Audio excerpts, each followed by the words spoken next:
देखते हैं अगले प्रश्नों को। तो अगला प्रश्न है, निम्नलिखित संख्याओं में 7 से विभाज्यता की जांच करें। हमें क्या करना है, 7 से जो विभाज्य है उनकी जांच करनी है। तो इनमें से पहला जो प्रश्न है, पहला प्रश्न लेते हैं 672। तो पहला प्रश्न है 672। तो 672 को पहले क्या करेंगे, 7 से इस तरह से भाग विधि से हल करके देखते हैं। इससे हमें क्लियर पता चल जाएगा कि ये 7 से भाग जा सकता है कि नहीं। तो 7 से भाग देखो, 6 निया 7 से करेंगे तो 7 निया 63। तो ये हो गया, यहाँ पे कितना हुआ 4 2, और उसके बाद हो गया फिर 7 छक्के 42। तो ये 6 बार में गया। यहाँ पे देखो शेष एक भी नहीं बचा, मतलब ये 7 से पूरा पूरा भाग जा सकता है। अब इसको आगे यहाँ पे हल करते हैं। 772 को देखेंगे, 772 को हल करके देखते हैं। तो 772 को कैसे लिख सकते हैं, 600 लिख सकते हैं इस तरह से, प्लस फिर इसको 70 लिख सकते हैं, प्लस 2 लिख सकते हैं, ऐसे बिल्कुल लिख सकते हैं। अब यहाँ पे देखो, ये अगर यहाँ पे मैं 0 डाल दूँ तो कितना हो जाएगा, 630 हो जाएगा। और 630 पूरा पूरा 7 से भाग जा सकता है कि नहीं, जा सकता है। तो ये हो गया 600 प्लस 30 का हम प्लस करेंगे और 30 का माइनस।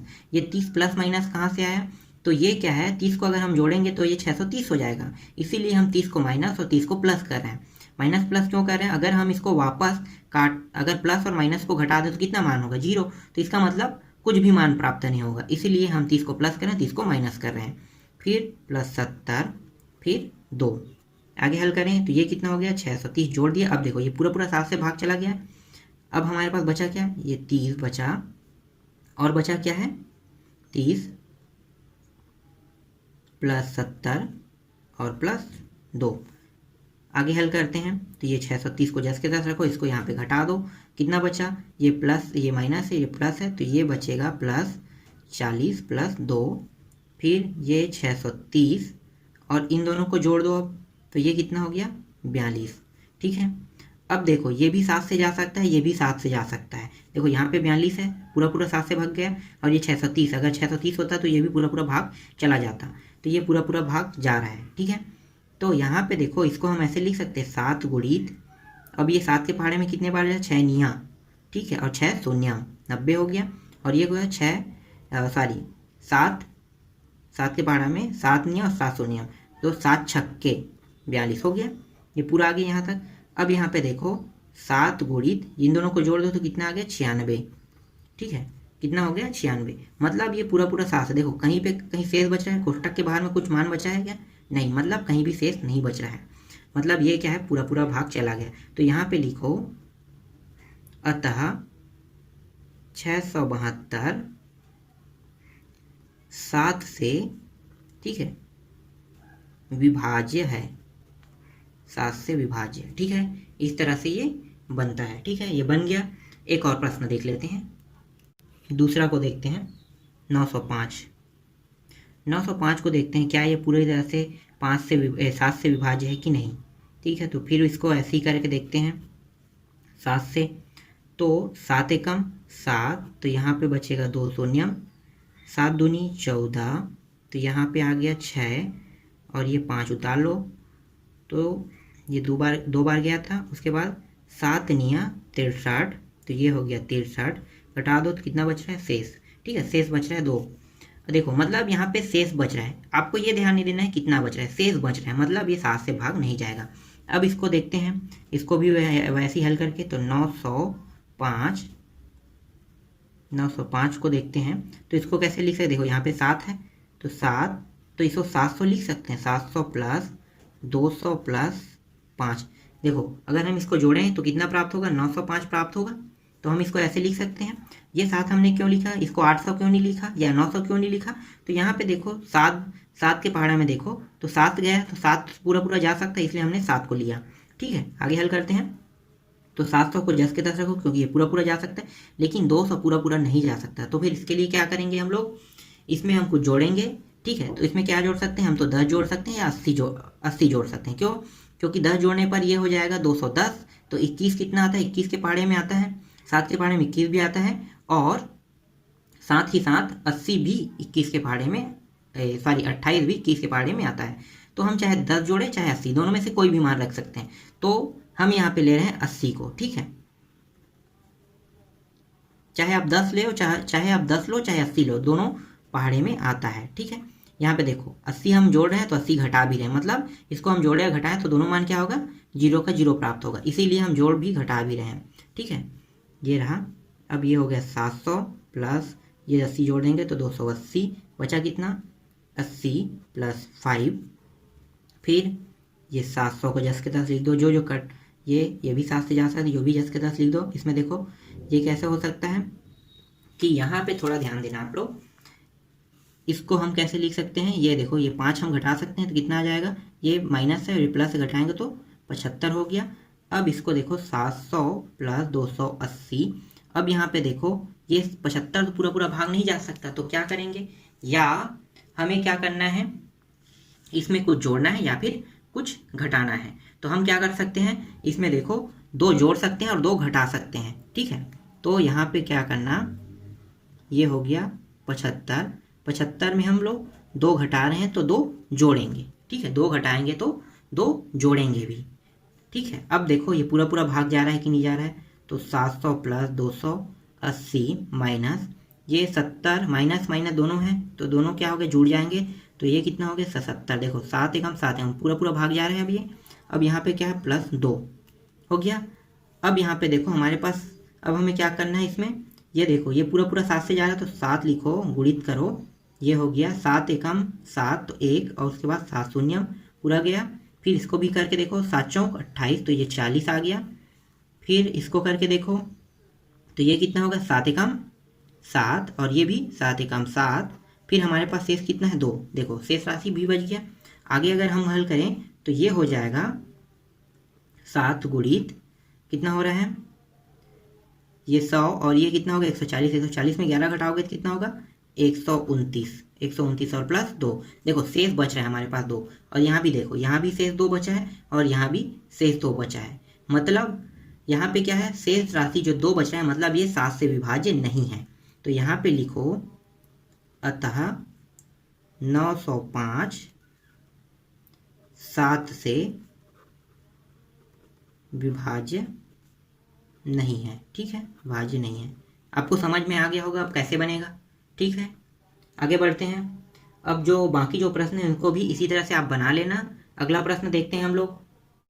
अब हम देखते हैं प्रश्न क्रमांक 6 को। तो प्रश्न क्रमांक 6 है, निम्नलिखित संख्याओं में से 11 से विभाज्यता की जांच करें। तो 11 से विभाज्य होने वाली संख्याओं को जांच करना है, ठीक है।